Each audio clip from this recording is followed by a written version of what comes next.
नमस्कार, मैं पीयूष राय राम गुलाम राय YouTube channel पे एक बार फिर से आपका स्वागत करता हूँ। पिछले वीडियो में हमने आपको बताया था ऑपरेंट कंडीशनिंग थियरी या क्रिया प्रसूत अनुबंधन के बारे में, जिसके प्रतिपादक बीएफ स्किनर महोदय थे। इस वीडियो में हम उनके सिद्धांत और उनके प्रयोग के कुछ महत्वपूर्ण अंशों से परिचय प्राप्त करेंगे।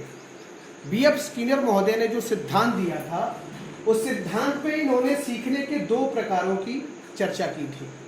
उन्होंने ये बताया था कि अधिगमकर्ता जो अनुक्रियाएं करता है उसको दो भागों में बांटा जा सकता है, प्रतिवादी अनुक्रिया और क्रिया प्रसूत अनुक्रिया। प्रतिवादी अनुक्रिया क्या है?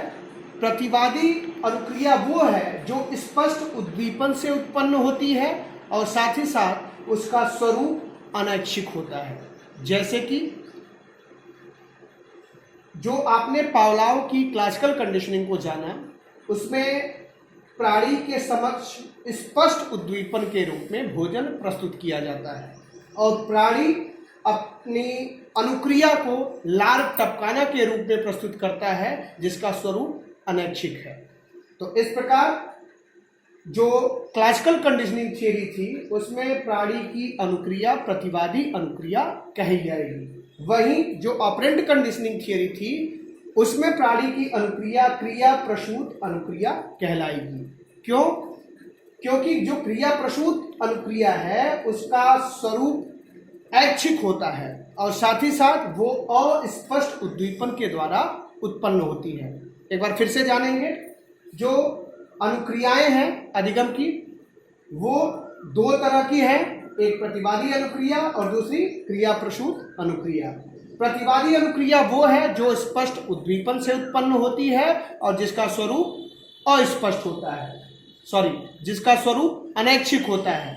और जो क्रिया प्रसूत अनुक्रिया है, इसकी उत्पत्ति अस्पष्ट उद्दीपन से होती है और इसका स्वरूप ऐच्छिक होता है। जो प्रतिवादी अनुक्रिया है, उसके उदाहरण के रूप में हम पावलोव के अनुबंधन सिद्धांत को ले सकते हैं, जहां पहले भोजन आता है और फिर प्राणी लार टपकाता है। तो जो भोजन है वो स्पष्ट उद्दीपन है और लार टपकाना अनैच्छिक क्रिया का स्वरूप है।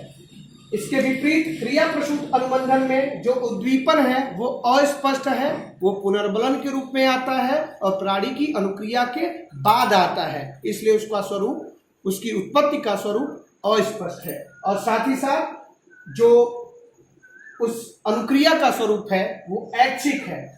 इसके उदाहरण के रूप में हम टहलना को ले सकते हैं, बातचीत को ले सकते हैं और स्किनर बॉक्स में जो लीवर दबाया जाता है उसे भी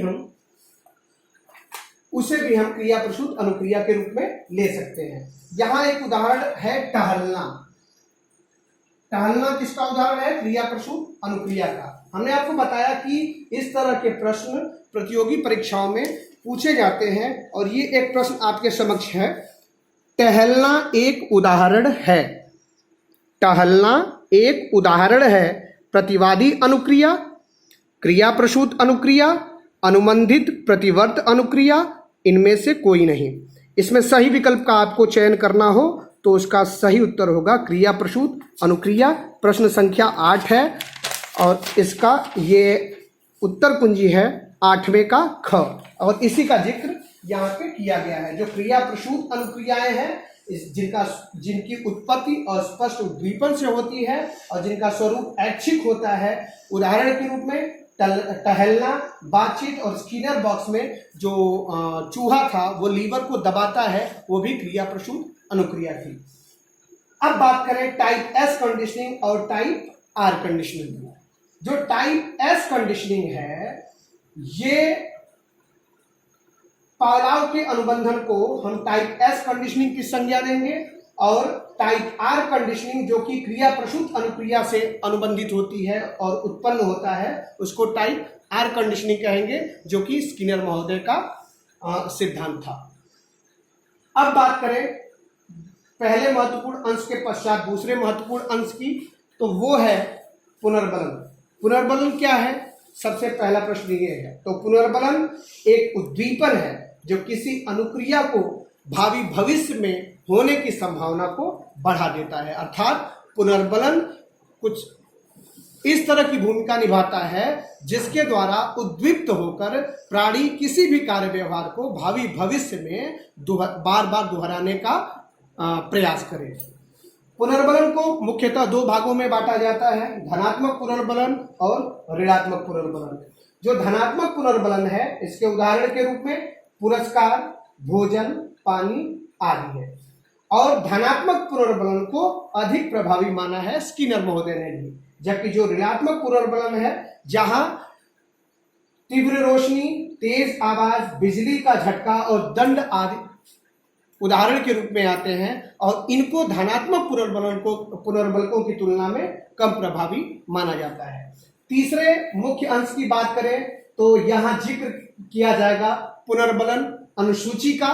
पुनर्बलन अनुसूची क्या है? पुनर्बलन अनुसूची से तात्पर्य एक ऐसी योजना से है जिसमें यह उल्लेख होता है कि कितनी अनुक्रिया करने के बाद या कितने समय के बाद पुनर्बलन दिया जाएगा। पुनर्बलन अनुसूची से क्या तात्पर्य है? एक ऐसी योजना जिसमें यह उल्लिखित होता है कि कितनी अनुक्रिया करने के बाद या कितने समय बाद पुनर्बलन प्रदान किया जाएगा। और पुनर्बलन अनुसूची को भी स्किनर महोदय ने दो भागों में बांटा, आंशिक पुनर्बलन अनुसूची और सतत पुनर्बलन अनुसूची। आंशिक पुनर्बलन अनुसूची क्या है? जो आंशिक पुनर्बलन है वो किसी भी अनुक्रिया पर पुनर्बलन प्रदान करता है और किसी अनुक्रिया पर पुनर्बलन प्रदान नहीं करता है, जबकि सतत पुनर्बलन के अंतर्गत प्रत्येक अनुक्रिया के बाद पुनर्बलन प्रदान किया जाता है। जब स्किनर महोदय ने आंशिक पुनर्बलन और सतत पुनर्बलन की तुलना की तो ये पाया कि आंशिक पुनर्बलन सतत पुनर्बलन की तुलना में उनके सिद्धांत में अधिक महत्वपूर्ण है, क्योंकि आंशिक पुनर्बलन के द्वारा क्रिया प्रसूत अनुक्रिया अधिक तेजी के साथ होगी। अगले महत्वपूर्ण अंश के रूप में नाम आता है अंतर्नोद का, जिसको हम आंग्ल भाषा में ड्राइव कहते हैं। अंतर्नोद क्या है? प्रश्न ये है। वस्तुतः अंतर्नोद एक आंतरिक अवस्था है जो किसी भी अधिगमकर्ता या सीखने वाले प्राणी को क्रिया प्रसूत अनुक्रिया के लिए प्रेरित करता है। अंतर्नोद क्या है? एक आंतरिक अवस्था है जो प्राणी को क्रिया प्रसूत अनुक्रिया के लिए प्रेरित करता है। जैसे उनके द्वारा किए गए चूहे पर प्रयोग को हम देखें तो जो चूहा है वो भूखा है और ये भूख ही अंतर्नोद है। चूहे की भूख ही अंतर्नोद है। यदि ये उन्होंने ये भी देखा कि यदि ये भूख या अंतर्नोद तीव्र है तो चूहे की अनुक्रिया की दर भी तीव्र रहती है। इसके विपरीत यदि उसका अंतर्नोद मंद है तो उसकी अनुक्रिया की दर भी मंद रहती है। तो इस प्रकार उस पूरी अधिगम प्रक्रिया में अंतर्नोद अर्थात चूहे की भूख भी महत्वपूर्ण भूमिका निभाती है। तो किसी भी अधिगम प्रक्रिया में इस अंतर्नोद की महत्वपूर्ण भूमिका होती है, ऐसा स्किनर महोदय ने बताया। अगले बिंदु के रूप में नाम आता है सेपिंग का। सेपिंग जिसका एक उपनाम है क्रमिक सन्निकटन की विधि। क्रमिक मतलब क्रम से, सन्निकटन मतलब नजदीक, समीप ले जाने की एक विधि, मेथड ऑफ सक्सेसिव अप्रोक्सीमेशन। इस प्रविधि में व्यक्ति का व्यवहार धीरे धीरे किसी खास लक्ष्य की ओर पुनर्बलन के आधार पर ले जाया जाता है। यानी सेपिंग एक ऐसी प्रविधि है जिसके अंतर्गत किसी निश्चित या खास लक्ष्य या गोल की तरफ जो अधिगम करता है उसके व्यवहार को पुनर्बलन के आधार पर वहां तक पहुंचाया जाता है। जैसे कि उस प्रयोग में देखें जो उन्होंने चूहे पे किया था, उसमें जो लीवर है उस लीवर के पास भी अगर चूहा शुरुआती दौर में जाता था तो उसको स्किनर भोजन प्रदान करते थे। ठीक, इसके बाद उन्होंने लीवर को छूने भर पे उसको भोजन प्रदान किया। तो पहले सिर्फ समीपता के आधार पे उसको भोजन दे दिया, दूसरे चरण में उसको छूने पे भोजन कर दिया, और तीसरा चरण जो उनका अभिष्ट था, जो मुख्य लक्ष्य था, लीवर को दबाना, जो चूहे को सिखाना था, तो लीवर को दबाने पे उनको भोजन रूपी पुनर्बलन दिया गया। और इसी पुनर्बलन, ये तीनों में सेम है, इसी पुनर्बलन के आधार पे इस चूहे के व्यवहार को धीरे धीरे अपने खास लक्ष्य तक पहुंचाया गया।